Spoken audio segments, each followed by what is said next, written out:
Hi, everybody. Thank you so much for joining us for our 5th installment of FYI Firesides. I'm Tammy Brook, founder of FYI Brand Group. We're here today with a collective of leaders in the arts and commerce industry. We're so honored to have you all here today. We started FYI Firesides as a call to response from what we were learning from our peers in the industries of fashion, the arts, music, sports, and social responsibility. And we're finding the one commonality is everyone was going digital and pivoting strategy. So we felt that it was a great opportunity to invite thought partners to have real-time conversations, get vulnerable, share what's working, share our thoughts on what the future might look like and how they're managing with real-time issues personally and professionally right now. This has been an incredible journey for us so far. Thanks, Tammy. The first fireside I was a part of was really fun. So when I was asked to get a great group of people together, I was like, of course.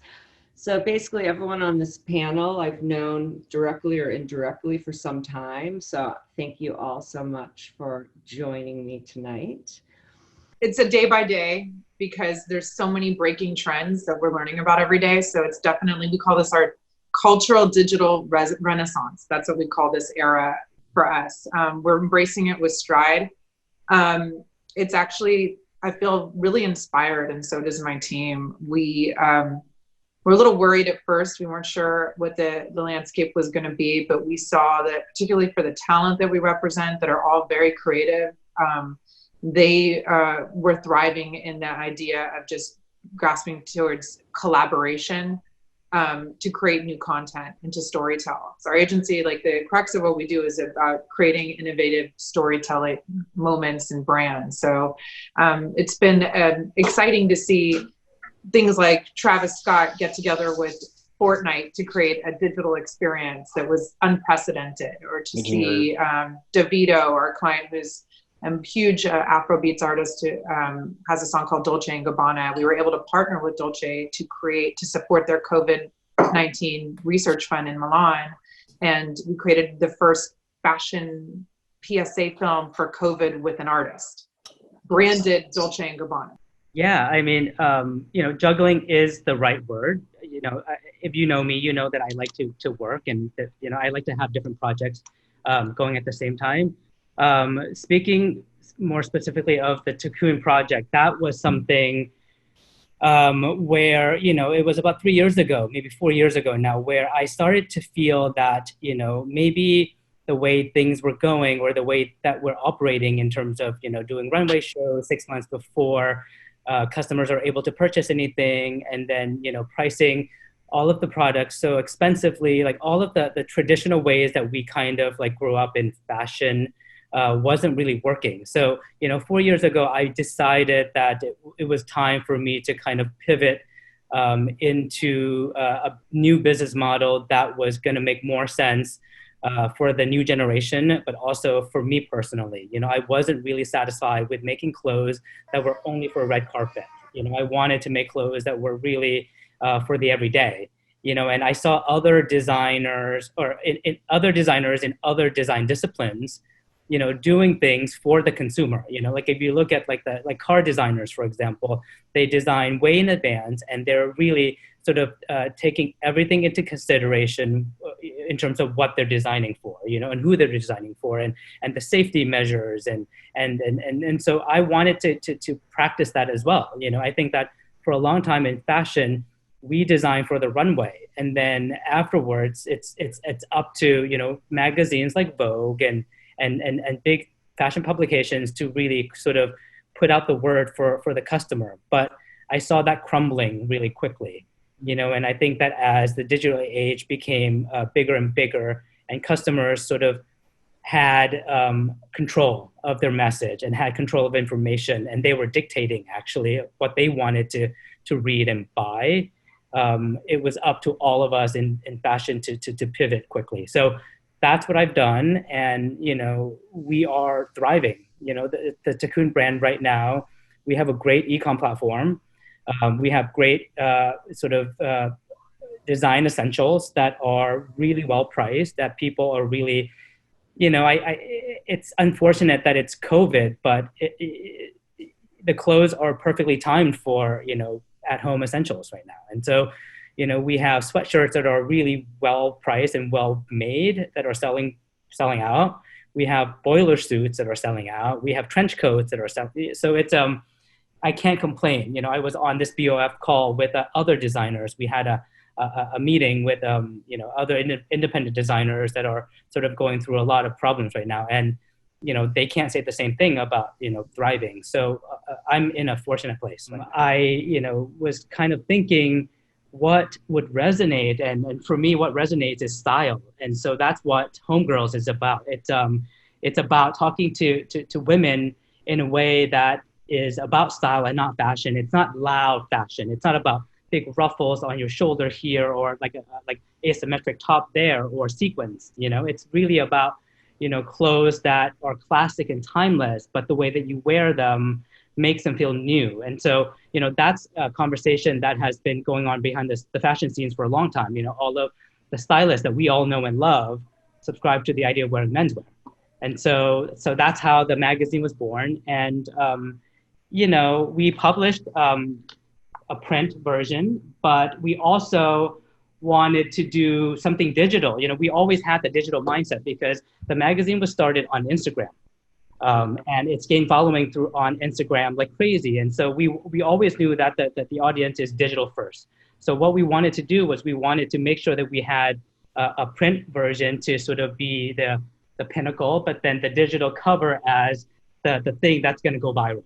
We completely shifted our exhibitions, and we basically started doing things that really resonated with the times. And I think that's something that Fort Gansevoort has always really done, just trying to do shows that are very, culturally aware. So just to think like now, how are we going to change that? How are we going to be developing relationships? And I think for us at the gallery, things are going really, going well with us still because of basically the past 5 years, the relationships that we've built. So we just have a lot of our clients know exactly, what we do and believe in us. And so, that's, and so it's continued to be that way, that they really are believing in what we're continuing to do. Well, I think it's very, I'm really struck that on day one, whatever that day is, everyone has different days when this all started, but say for me, it was March 15th. On day one, I immediately started talking to,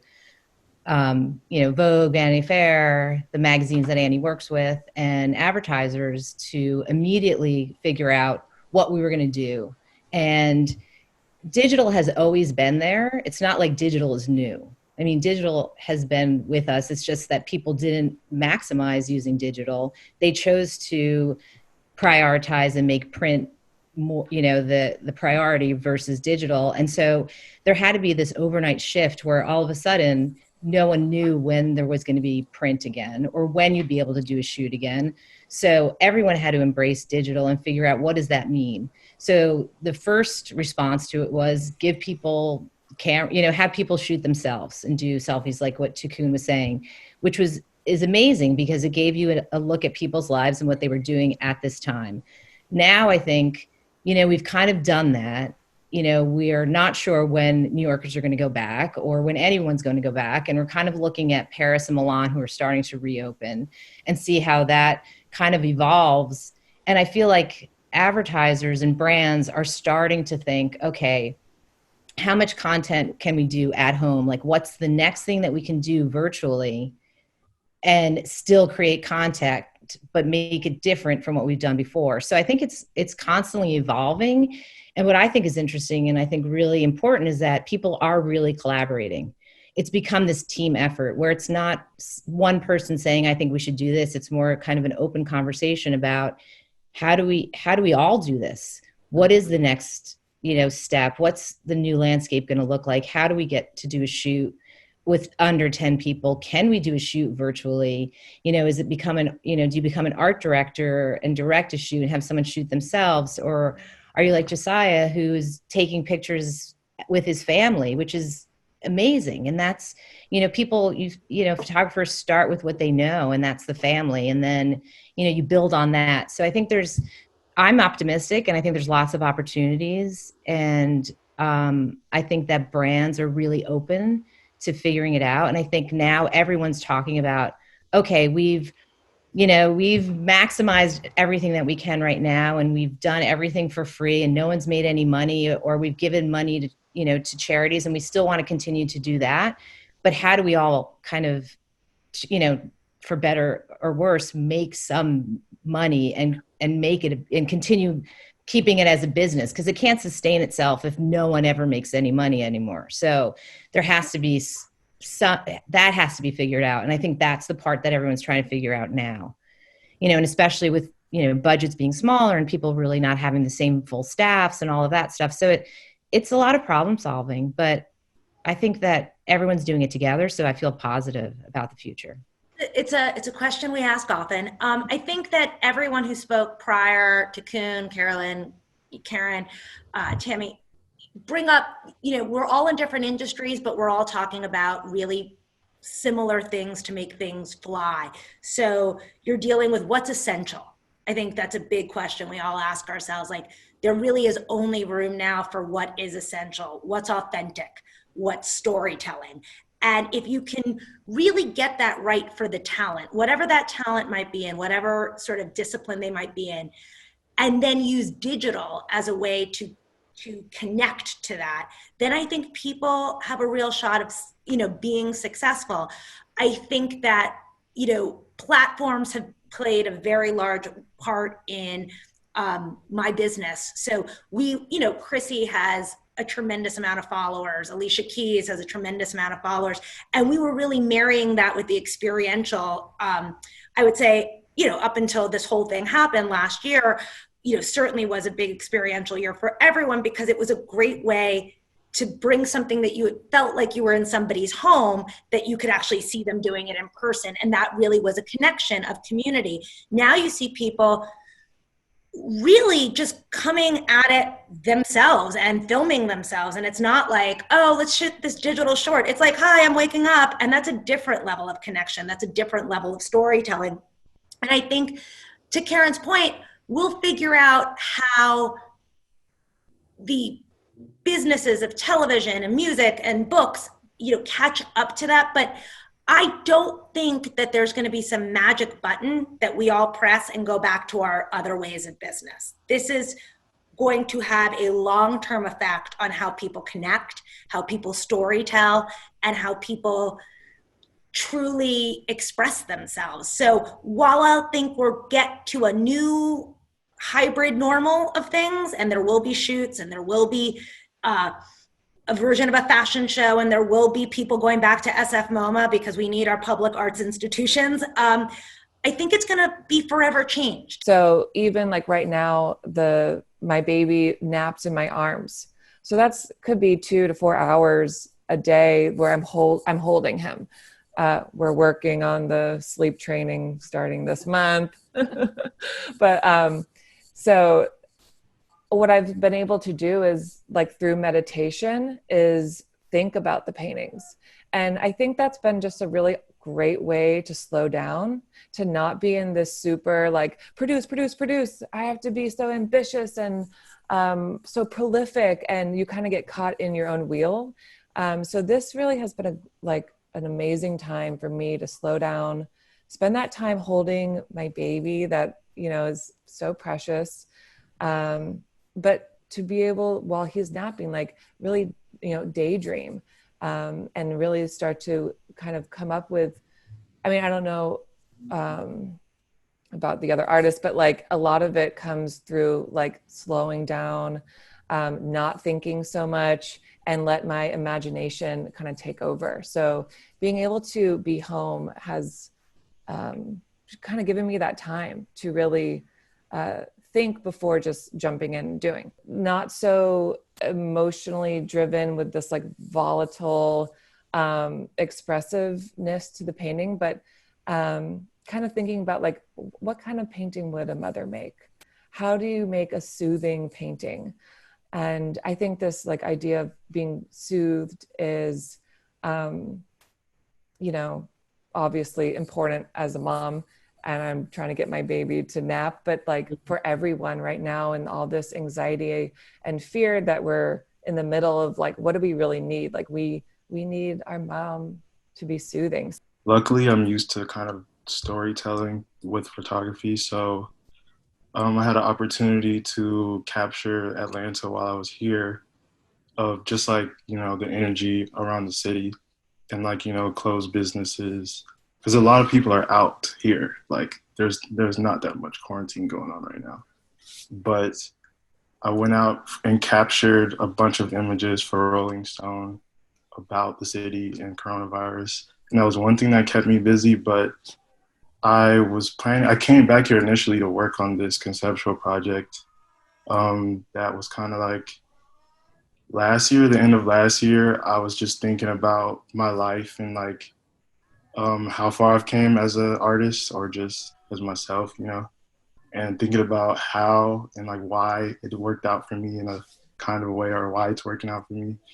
And I was thinking about my peers and how they're like caught up in stuff like, you know, their jobs that they don't give any cares about at all, or like just relationship issues, anything like that. And that kind of hinders them from doing what they really want to do and kind of being what they really want to be. So I was working on that project. I was working on a project that was going to explain like more like a spiritual project, talking about just when you put your energy into yourself and you kind of take those risks, or if you ever have a chance to just have a break and to just think about what you want to put into the energy you want to put into yourself and how that can grow for you. So I was working on that, and then 6 months later, everyone just like not working, and it's just like, okay, so I'm gonna do this project that I was gonna do because it just connected for me. So that's what I'm gonna be working on here. But other than that, I've been shooting my family and just documenting the city. There was one picture of like the big strip club here, the major strip club here, and there was like, it's empty and it's usually going all day through the day and night. And there was like a homeless man with a mask on, just like sitting outside of it while it was closed. I thought that was cool. Yeah, I mean, the pictures are, yeah, it has the same intimacy that, you know, the first pictures I saw of yours do. Yeah. It's on that closeness in a place where it shouldn't feel close was interesting to me. I captured, my favorite picture I took recently was of these two kids that were like selling water on the highways, like with protective gear on and everything, still trying to make money for themselves in the city. And that connected with me a lot. Just like hustling, just being very young, trying to figure it out in this particular city. And yeah, I thought I don't know, that's something. I want to just say, I think everybody wants to hear from you about how your business has pivoted and how you're recalibrating. Me?